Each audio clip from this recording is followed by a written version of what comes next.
নমস্কার, সকলকে স্বাগত জানাচ্ছি অজানা সত্যের আরও একটি নতুন এপিসোডে। সঙ্গে রয়েছি আমি রাজর্ষি। প্রত্যেককে জানাই মেরি ক্রিসমাস। আপনারা আশা করছি প্রত্যেকে ভালো আছেন এবং খুব আনন্দ করছেন আজকের এই দিনটায়। জানি না এই জিনিসটা আমার একার মনে হচ্ছে কিনা, তবে আপনারা কমেন্ট করে জানান যে আপনাদের মনে হচ্ছে না যে এই কয়েকদিন আগেই 2024 সালটা পড়েছিল, এত তাড়াতাড়ি আবার 2024 সালটা শেষ হয়ে আমরা 2025-এ পা রাখছি। এটা কি শুধু আমার একারই মনে হচ্ছে নাকি আপনারাও আমার দলে রয়েছেন? সেটা একটু কমেন্ট করে জানান। কিন্তু যাই হোক, এইভাবেই একের পর এক সাল এগোতে থাকবে এবং আমাদের এই পরিবারের বয়সটা আরও বাড়তে থাকবে এবং আরও নতুন নতুন সদস্য আমাদের এই পরিবারে যুক্ত হতে থাকবে। তবে আমাকে এবং আপনাদেরকে দুজনকেই কখনো কিন্তু থেমে থাকা যাবে না। নিজের জীবনকে কি করে সুন্দর করে তুলতে হয় সেটার ব্যবস্থা কিন্তু নিজেদেরকেই করতে হবে। তো যাই হোক, আর বেশি কথা বাড়াবো না, তাহলে এপিসোডের ইন্ট্রোটা অনেকটা বড় হয়ে যাবে। আজকের এপিসোডে আপনাদের জন্য রয়েছে দুটি সত্যি ভৌতিক ঘটনা, ক্রিসমাস স্পেশাল এপিসোড আজকে, এবং এই ঘটনাগুলো আশা করছি আপনাদের প্রত্যেকের ভালো লাগবে। তো যাই হোক, যারা যারা এখনও পর্যন্ত এই এপিসোডটিকে লাইক করোনি, অবশ্যই একটা করে লাইক করে দাও, কমেন্ট করে জানাও কে কোথা থেকে শুনছো, এবং যারা যারা চ্যানেলে নতুন এসেছো অবশ্যই চ্যানেলটিকে সাবস্ক্রাইব করো, যাতে পরবর্তীকালে এরকমই ভূতের ঘটনা তোমরা মিস না করো।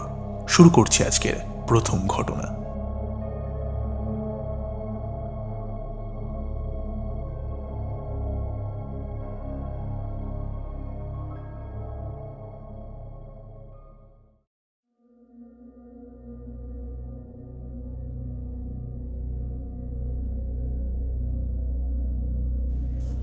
ঘটনা লিখে পাঠিয়েছেন সুশোভন ব্যানার্জি।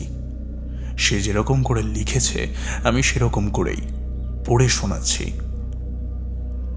নমস্কার দাদা, কেমন আছো? আমার নাম সুশোভন ব্যানার্জি।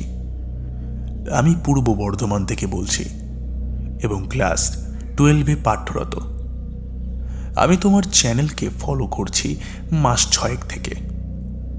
তোমার সব ঘটনা শুনে মনে হলো আমার কাছেও তোমাকে দেওয়ার মতো একটা ঘটনা আছে। আমার ঘটনা পড়ে যদি ভালো লাগে তাহলে অবশ্যই তোমার চ্যানেলে শুনিও। প্রথমেই বলে রাখি, এটা সত্য ঘটনা হলেও ভৌতিক নয়, আধ্যাত্মিক। ঘটনাটা আমার মামার বাড়ির এলাকার 20 বছর আগের ঘটনা। এর প্রত্যক্ষদর্শী আমার দিদিমা। আমি শুনেছি আমার মায়ের মুখে। কিছুটা স্থান বিবরণ বলে রাখা ভালো হবে। মামার বাড়ি দীননাথপুর গ্রামে।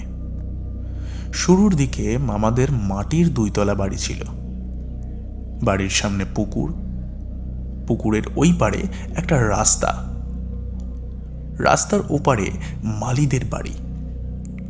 এখানে মালি মানে এনারা ফুলের মালা গাঁথেন, আবার এখানেই সব ঠাকুরদের জন্য শোলার সাজ তৈরি করেন, যেটা তাদের পরিবারে বংশ পরম্পরায় করে আসে অনেকে। মামার বাড়ির পাশেই কিছুটা দূরে আছে 2টি মন্দির। একটিতে গ্রামের ব্যানার্জি বাড়ির দুর্গা, খ্যাপাকালী ও জগদ্ধাত্রী পুজো হয়। অন্যটিতে জালালপুরের মা বড় কালী মাতার পুজো হয়। কথিত আছে ইনি পাশের গ্রাম পাণ্ডুকের বামাকালী মায়ের বোন। যাই হোক, এবার মূল ঘটনায় আসি। তখন কালী পুজোর সময় মালিরা রাত জেগে সাজঘরে 2 মা কালীর জন্য সাজ বানাচ্ছেন। আমার দিদিমা হঠাৎ সেই মাঝরাতে কোনো কাজে উঠেছিলেন। সেই দিন তিনি 2তলার ঘরে শুয়েছিলেন আমার মা এবং মামাকে নিয়ে। জানলার দিকে হঠাৎ চোখ পড়ে।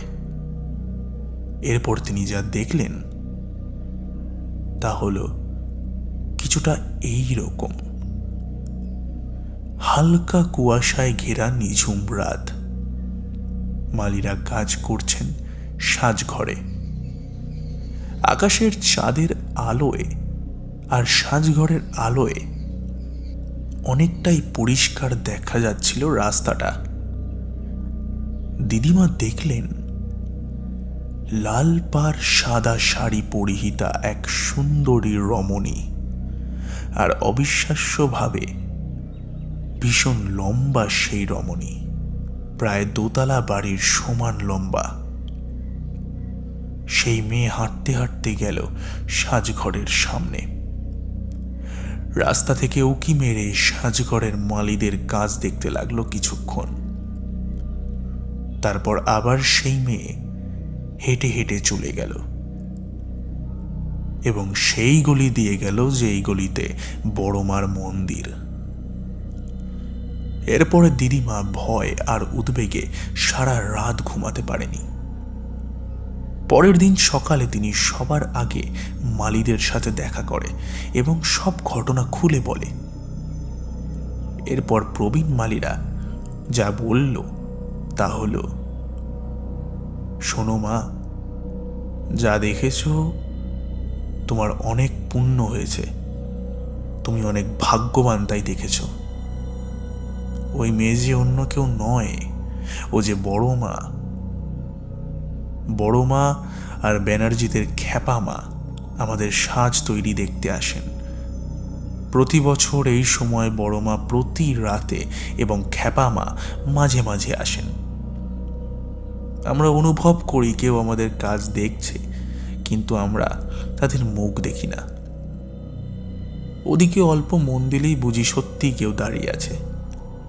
ওদিকে দেখতে গেলেই ওনারা হারিয়ে যান। তুমি এই কথা গ্রামের কাউকে কিন্তু বলো না।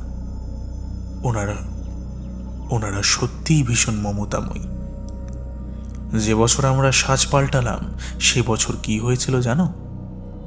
কালী পুজোর আগের রাতে পুরনো সাজ তৈরি করে সাজঘর পরিষ্কার করতে গেছি। পরের দিন সকালে এসে দেখি সেই সাজ কুচি কুচি করে দিয়েছে কেউ। না, ইঁদুরে খায়নি। বুঝলাম মাদের সাজ পছন্দ হয়নি, তাই বাবা মায়ের আদলে তৈরি করলাম নতুন সাজ। এই সাজ পরিয়েই মায়ের পুজো হলো। আমার মায়ের মুখে আরও শুনেছি যে বড় মা তখন কালো মেয়ে বাচ্চার বেশ নিয়ে ছোটদের সাথে খেলতে আসতো। এখানেই ঘটনার শেষ। আশা করছি ঘটনাটা ভালো লাগবে। আমি হয়তো গুছিয়ে লিখতে পারিনি। দাদা, তুমি তোমার মতো করে বলো, তোমার ঈশ্বর প্রদত্ত কণ্ঠে।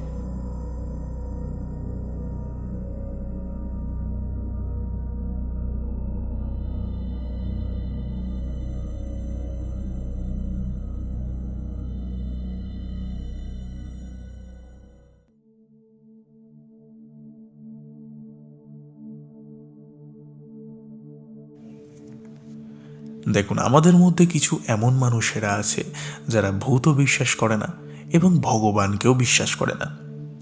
তো তাদেরকে উদ্দেশ্য করেই বলতে চাই যে ঘটনাটিকে তোমরা এন্টারটেনমেন্ট পারপাসেই শুনো। বাকি মানুষেরা তো ভগবানকে বিশ্বাস করেই এবং ভগবানের কাছে পুজো করে, আরাধনা করে নিজেদের জীবনটাকে যাতে আরো সুন্দর করে তুলতে পারে। খুবই অসাধারণ একটা ঘটনা শুনলাম, বেশ অলৌকিক একটা ঘটনা। এই ঘটনা বিষয়ে আপনাদের যদি কোনো মতামত থাকে আপনারা কমেন্ট করে কিন্তু জানাবেন অবশ্যই। সত্যি এই ধরনের কিছু ঘটনা যখন আমরা শুনি, চোখ দিয়ে আপনা আপনি কেমন যেন জল চলে আসে। মা নাকি সাজ দেখতে আসতো, কতটা অলৌকিক একটা বিষয়। বাকি যাই হোক, আপনারাও যদি সুশোভন ব্যানার্জির মতো আমাকে ঘটনা লিখে পাঠাতে চান, তার জন্য আপনারা আমাকে ইমেল করতে পারেন অজানাসত্য15@gmail.com এই ইমেল আইডিতে। এছাড়াও আমাদের এই এপিসোডের ডেসক্রিপশন বক্সেই আপনারা প্রথমে পেয়ে যাবেন আমার সঙ্গে যোগাযোগ করার সমস্ত পদ্ধতি। আমার হোয়াটসঅ্যাপ নাম্বার সহ আমার ফেসবুক আপনারা প্রত্যেকে পেয়ে যাবেন। তো আপনাদের যেভাবে ইচ্ছা আপনারা সেইভাবে আমাকে ঘটনা লিখে পাঠাতে পারেন। তো এইবার আমরা চলে যাব আজকের এপিসোডের দ্বিতীয় ঘটনায়। শুরু করব দ্বিতীয় ঘটনা।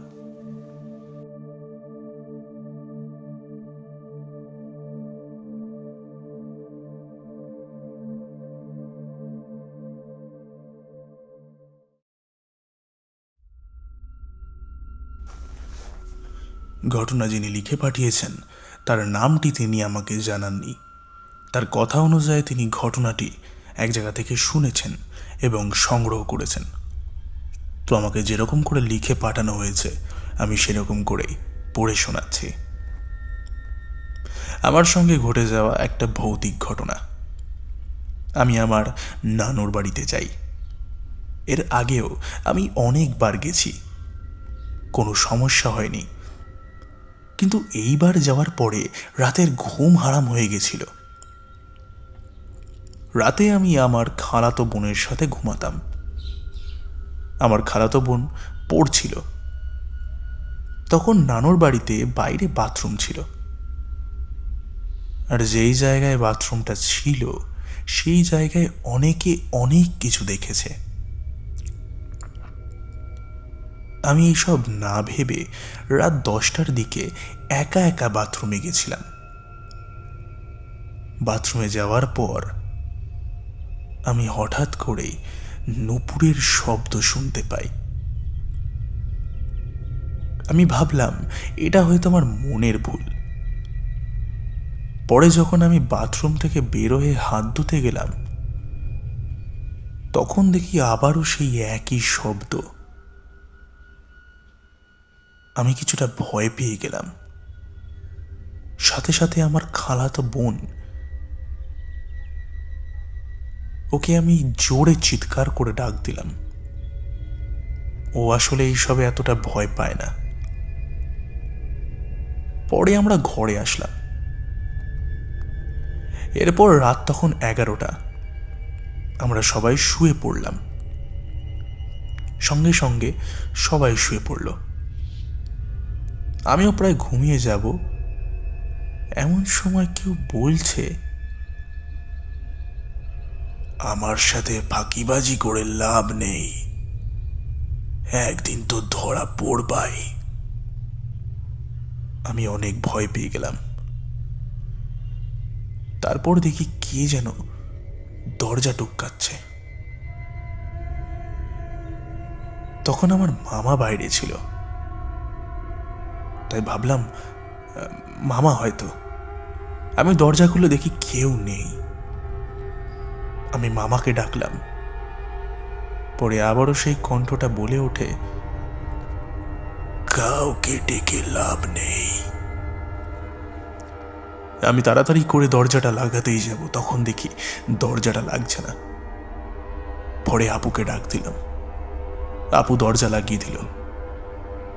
পরের দিন সকালে শুনি যে নানুদের পাশের বাড়ির একটা মেয়ে সুইসাইড করেছে। তারপর একজন বুড়ো লোক এসে বলল, যারা সুইসাইড করে তাদের আত্মা নাকি রাতের বেলা ঘুরে বেড়ায়। তারপর যে মেয়েটি সুইসাইড করেছে সেই মেয়েটির মা বলল, মেয়ে যখন সুইসাইড করেছে তখন পায়ে নুপুর ছিল তার।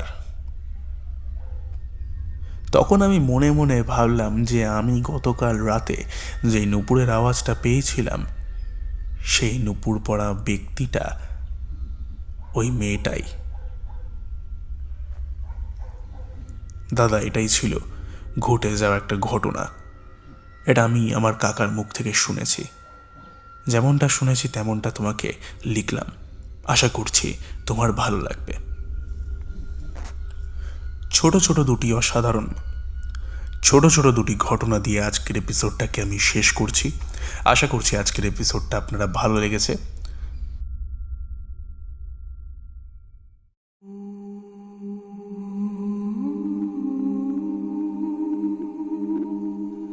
ছোট ছোট দুটো ঘটনা দিয়ে আজকের এপিসোডটাকে আমি এখানেই শেষ করছি। আশা করছি আজকের এপিসোড আপনাদের ভালো লেগেছে। যদি আপনারা বড় ঘটনা শুনতে চান, অবশ্যই আমাকে সেই ঘটনা লিখে পাঠান, তাহলেই আমি সেই ঘটনা শোনাতে পারবো। আমি চাই আপনারা আমাকে অনবরত ঘটনা পাঠাতে থাকুন, যাতে আমার কাছে ঘটনার স্টক থাকে এবং আমি আপনাদেরকে ঘটনা শোনাতে পারি। তো একটু চেষ্টা করুন যাতে আপনারা ঘটনা কালেক্ট করে আমাকে ঘটনা পাঠাতে পারেন, তাহলে আপনারা প্রত্যেকেই সেই ঘটনা শুনতে পারবেন। তো কমেন্ট করেছে অনুভব, আমাদের সঙ্গে রয়েছে এমডি হেলাল, কমেন্ট করেছেন রাজ বিশ্বাস, সুদেশনা সিনহা রয়, কমেন্ট করেছেন তানিয়া মল্লিক, অমিত ভট্টাচার্য, এমইউএ বান্টাই 24, সুমিত্রা পত্তানায়ক, রানা বিশ্বাস, কমেন্ট করেছে বিদাস এফএফ, চুমকি ঘোষ, গীতা গোস্বাম, সুমিত্রা পত্তানায়ক। সকলকে অসংখ্য পরিমাণে ধন্যবাদ কমেন্ট করবার জন্য। আশা করছি আপনারা এইভাবেই এই পরিবারের সঙ্গে যুক্ত থাকবেন এবং ঘটনা পাঠাতে থাকবেন। তো আজকের এই ছোট এপিসোডটিকে আপনারা প্রত্যেকে শুনুন, আনন্দ করুন এবং নতুন বছরে অনেক নতুন নতুন প্রজেক্ট আমি আনার চেষ্টা করব। ভালো থাকবেন, সুস্থ থাকবেন, দেখা হচ্ছে আবার পরের এপিসোডে। ততক্ষণের জন্য stay happy and stay safe এবং যুক্ত থাকুন আমাদের অজানা সত্যের সঙ্গে, কারণ অজানা সত্য মানেই রহস্যের এক অন্য দুনিয়া।